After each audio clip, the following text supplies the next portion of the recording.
d'exprimer notre mécontentement et de dire voilà ce qu'on dit déjà depuis 18 mois. Nous, on est convaincus que l'usine va fermer, on le dit, on le répète.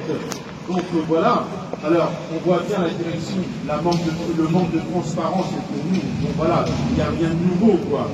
Ce qui est quand même assez caractéristique, c'est le CE d'hier.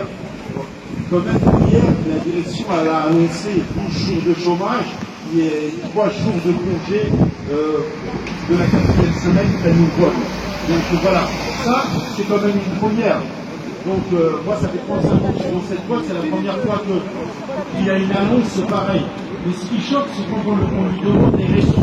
Donc elle nous dit bien entendu qu'il y a une baisse de production de l'Opel Moka, mais par contre quand on lui demande le chiffre, elle ne nous répond pas.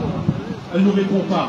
Donc voilà, alors on voit bien que justement, c'est encore une fois de plus, elle essaie à ment aux salariés, elle ne dit pas la vérité, et tout ça, elle est dans son plan logique de fermeture de l'usine. Alors bien entendu, nous on est là pour demander des garanties, c'est ce qu'on demande depuis le début. Vous avez vu, le 15 avril, il y avait quand même un débrayage conséquent, 170 salariés, et la revendication essentielle, c'est de dire, nous, après la Moka, qu'est-ce qu'on devient?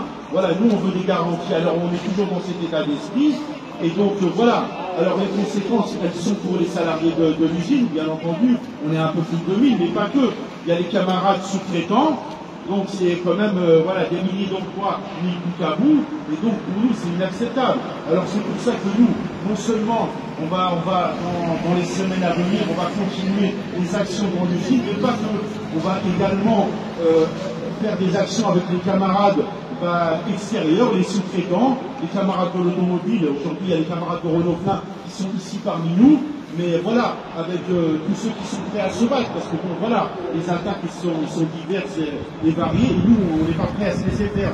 Et bien entendu, interpeller les politiques locaux, et puis voilà, c'est un problème qui nous concerne tous. Donc voilà, c'est pour ça qu'on est là aujourd'hui, et c'est que le début, quoi. Donc voilà, je vais laisser la parole à Jean-Pierre, les camarades.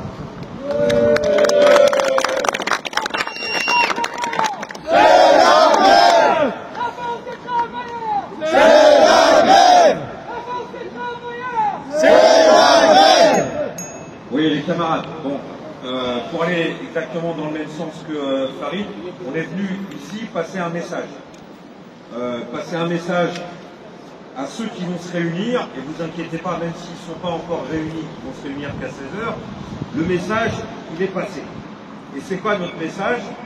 Que ce soit la maire de Poissy, à Valérie Pécresse, qui est la présidente de la région Île-de-France, et surtout aux dirigeants du PSG et aux dirigeants de Stellantis, que ce qu'ils sont en train, ce qu'ils vont discuter dans notre taux, c'est notre avenir. Et que de toute façon, même si on n'est pas invité à cette réunion, parce que ça se fait à huis clos, et s'il n'y avait pas eu l'information du Parisien, on ne l'aurait pas su, on n'aurait pas eu connaissance de cette réunion-là. Donc même si ça va se passer à huis clos aujourd'hui, qu'ils ne s'inquiètent pas, qu'ils comptent sur nous, on va se faire entendre. Et on va faire entendre nos revendications, parce qu'il n'est pas question qu'on se fasse jeter dehors, que cette usine, elle ferme comme une lettre à la poste. Ce qui s'est passé hier au CSE, entre nous les camarades, c'est pas une surprise. C'est pas une surprise puisque nos copains sous-traitants et équipementiers nous avaient prévenus avant les vacances d'été qu'à la fin de l'année, on allait avoir du chômage. Quand ils nous disent que nous, on va avoir du chômage, c'est eux aussi qui vont avoir du chômage. Parce que au niveau des médias, bon, c'est un peu normal que ça se passe comme ça, ils disent 2000 salariés qui sont concernés par les 3 semaines de chômage. C'est pas vrai. C'est pas 2000 salariés, c'est des milliers de salariés qui sont concernés par les 3 semaines de chômage, qui vont perdre sur leur salaire. C'est tous les copains qui sont à Lire, à Forvia, à Néru, qui sont à Vernon, à Plasticonium, qui sont à MC Synchro.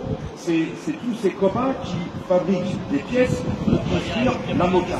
Et nous, comment, dans notre bagarre, on doit réfléchir de cette manière-là. On ne doit pas réfléchir Poissy, seulement Poissy. On doit réfléchir pour engager la bagarre, engager le bras de fer avec la direction de Stellantis et les pouvoirs publics. Il faut qu'on réfléchisse à prendre en compte tous les sous-traitants et tous les équipementiers. Parce que d'abord, un, on est tous concernés, on a tous les mêmes intérêts, et deux, on est la grande famille des ouvriers, la grande famille des travailleurs. Donc on ne peut pas les laisser tomber. Et ils sont aussi concernés que nous. Alors, le chômage, par contre, ce qui était quand même un peu une surprise, c'est que c'était 3 semaines d'affilée. 3 semaines d'affilée en octobre, et visiblement, ça va continuer. Enfin, ça peut continuer en novembre et en décembre, ou alors ils vont baisser la cadence, ils vont baisser la vitesse de chaîne. Peu importe quel choix ils vont faire, c'est nous qui allons payer. Si on va faire du chômage, on va payer, parce qu'ils vont nous prendre 16% sur notre salaire. J'ouvre une petite parenthèse, vous avez vu que l'accord qui a été signé par les syndicats, pas par nous, par les syndicats, c'est 100% pour les cadres, tant mieux pour eux et c'est normal, et 84% pour les ouvriers et les techniciens. Si c'est possible, 100% pour les cadres, normalement c'est possible 100% pour les ouvriers et les techniciens. Il n'y a pas de discrimination à faire, il n'y a pas d'inégalité de traitement à faire, c'est égalité, on travaille tous pour Stellantis et tous pour fabriquer des voitures. Et les ouvriers, entre nous, on travaille beaucoup plus physiquement que certaines catégories de personnes. Bref, en plus ils nous ont pris 3 jours de congé. Mais donc si nous mettent du chômage en novembre-décembre, on va payer sur ils vont nous prendre sur la paye. Et s'ils baissent la cadence de 30 véhicules heure à 24 véhicules heure, ils vont prendre sur les emplois. C'est-à-dire qu'ils vont virer tous les copains qui sont en CDD, qui n'ont pas de pro, et puis ils vont essayer de pousser de force à la porte, départ soi-disant volontaire, avec le plan qui va entrer en vigueur là dans les prochains jours. Et le plan qui va entrer en vigueur, déjà l'année dernière c'était des cacahuètes, là c'est des demi-cacahuètes qu'ils nous donnent. Il est moins avantageux cette année que l'année dernière. Alors notre boulot, ça va être quoi? Notre boulot, je vais faire court. Mais quand on regarde Douvrin, ils ont eu moins pour partir avec une usine qui ferme que ceux de Saint-Ouen. Et ceux de Saint-Ouen, ils ont eu moins que ceux d'Aulnay. Pourquoi? Parce que si on ne fait pas la bagarre, si on ne fait pas le bras de fer, on aura zéro, les gars. On aura zéro. Aujourd'hui, Stellantis, mais comme hier, il donne que si on engage le bras de fer, si on engage une résistance, et on a des atouts énormes dans notre poche. D'abord, on est Stellantis Poissy. Regardez les échos que ça a fait aujourd'hui dans les médias. Simplement 2000 salariés, 3 semaines de chômage, ça en parle partout. Ça en parle partout parce que c'est énorme, parce que c'est grave, parce que on est une grosse usine. Et donc, tout le monde nous regarde. Et c'est ça notre force. C'est une partie de notre force. Et puis aussi, on a des atouts, c'est les sous-traitants, et puis les équipementiers, et puis c'est les camarades de Renault Fin, qui sont exactement dans la même situation. L'avenir, il est touché. Et il y a plus de chances qu'ils se fassent licencier, qu'ils se fassent virer, plutôt que l'activité et l'emploi se développent, mais les copains, ils parleront. Et c'est aussi tout ce qui se passe en France.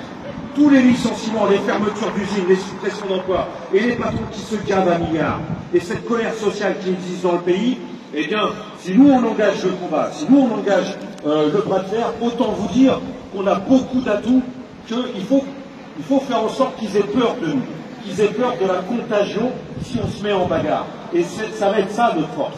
Je rajoute une nouvelle carte. La carte qu'on n'avait pas à Aulnay, la carte qui n'existait pas à Saint-Ouen, qui n'a pas existé à Douvrin, c'est celle du PSG. Et ça, c'est une carte qu'il faut qu'on joue. Et on va la jouer, les copains. On va la jouer. C'est-à-dire que si il y a de grandes chances que le stade, il vienne à Poissy, le stade, il va engloutir l'usine. Il n'y a pas photo là-dessus. Personne ne croit qu'on va continuer. D'abord, on va plus faire de voitures. Je ne sais pas quelle activité industrielle ils vont vouloir nous sortir. Ils vont essayer de nous sortir du chapeau. Mais en tout cas, qui est un restaurant de luxe, un hôtel de luxe, pour les VIP, pour regarder les finales de je ne sais pas quoi, à côté des casinos et des ferrailleurs, ça ne peut germer que dans un cerveau des dirigeants de Stellantis. Mais sur le fond, c'est impossible que ça se fasse comme ça. Et donc, il va falloir qu'on joue la carte du PSG, c'est-à-dire qu'il va falloir qu'on essaye de salir leur image. Et ça, je le dis très clairement, vous voulez venir, vous voulez engloutir l'usine, si on ne peut pas vous empêcher d'engloutir l'usine, il va falloir payer. Il va falloir payer. Payer ce que vous nous devez. Toutes les années de travail qu'on a donné dans cette usine, la santé qu'on a donnée dans cette usine, les copains qui ont été licenciés pour rien du tout, il faudra leur faire payer tout ce qu'ils nous ont fait depuis des décennies et des décennies. Et ça, il y a de quoi faire. Il faut qu'ils nous donnent un emploi pour ceux qui doivent continuer à travailler, un CDI ailleurs, garanti, avec un salaire correct. Il faut qu'ils nous donnent une prime de licenciement supralégale qui soit suffisamment haute pour qu'on puisse voir l'avenir avec sérénité. Pour les anciens, il faut qu'il y ait un plan de départ en pré-retraite qui soit correct. Et pas, nous, on n'est pas des clochards. On ne demande pas l'aumône. Nous, ce qu'on veut, c'est notre dû. C'est ça qu'on veut. Et on va l'obtenir, mes camarades.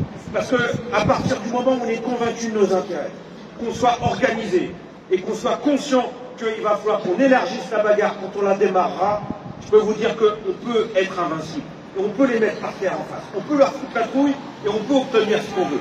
Mais pour ça, il va falloir de la réflexion, il va falloir de l'organisation et surtout de la détermination. Il va falloir qu'on s'adresse à l'extérieur et qu'on s'adresse à l'intérieur. Alors les journalistes, ils me disaient, et qu'est-ce que vous allez prévoir? Est-ce que vous allez prévoir la grève? Bien sûr qu'il va falloir faire la grève. Bien sûr qu'il va falloir faire la grève. Mais pas que. On fera des actions à l'intérieur, on fera des actions à l'extérieur. Et on se fera entendre de la maire de Poissy. Et on se fera entendre de Valérie Pécresse. Et on se fera entendre du futur ministre de l'économie et voire du président de la République. Parce que c'est pas possible qu'un site comme Stellantis puisse passer à la casse sans que les pouvoirs publics, ils y mettent pas leur nez. Il va falloir qu'on les mette autour de la table et qu'on obtienne un accord. Stellantis, les travailleurs et puis les pouvoirs publics. Pour que ça soit garanti, cette affaire-là. Pour qu'on ne se fasse pas avoir. Et je vous garantis, les copains, si vraiment on mène notre barque intelligemment, on a toutes les raisons, on a toutes les chances de pouvoir gagner et emporter une très belle victoire. Alors c'est ça qu'il faut qu'on fasse, et il faut avoir confiance en nous, confiance en nos propres forces. Je dis, il y a le chef de cabinet, j'ai oublié de vous le dire, le chef de cabinet de la maire de Poissy, qui m'a appelé, qui m'a dit bon, discuter. Je lui ai rappelé qu'elle nous avait claqué la porte au nez après nous avoir accepté une rencontre, qu'elle a subi les pressions de la direction de Stellantis. Je lui ai dit, nous, la porte elle est toujours ouverte, la main elle est toujours tendue, il faut qu'on discute. Alors lui, simplement ce qu'il s'est engagé, pour vous dire, il va falloir qu'il nous prenne beaucoup plus au sérieux que ça. Ce qui s'est engagé, c'est qu'il va falloir qu'on se parle. Il va falloir qu'on se parle. Mais bien sûr, il va falloir qu'on se parle. Mais c'est vous qui allez nous courir après. C'est pas nous qui allons vous courir après. C'est l'inverse qui va se passer. Alors les camarades, bravo pour toute la mobilisation. Et puis dans les ateliers, je vous assure que ce matin, ça discutait à tout rond. Et il y a de l'inquiétude chez les copains. Et bien cette inquiétude, il faut lui donner une réponse. Il faut les rassurer dans le sens, bah oui, ils veulent nous mettre à la porte, et bien il va falloir qu'ils s'organisent, et ça ne se passera pas comme ça. Et tous ensemble, on peut y arriver.